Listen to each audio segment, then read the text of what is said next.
northeastern Ellis County in north-central Texas, northwestern Navarro County in Holy north-central shit, Texas until 2:30 p.m. Central Daylight Time.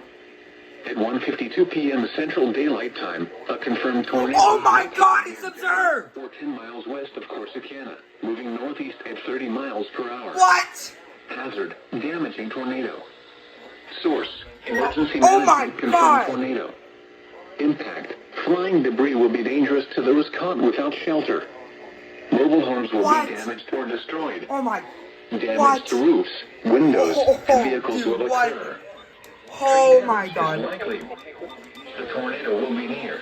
Bury around 1:55 Oh, p.m. jeez, that's Central not good. Daylight Time. Oh, that's really Howard bad. around 2:10 p.m. Central Daylight That is Time. really bad. Other locations affected by this tornadic thunderstorm include Chatfield, Emhouse, and Rice.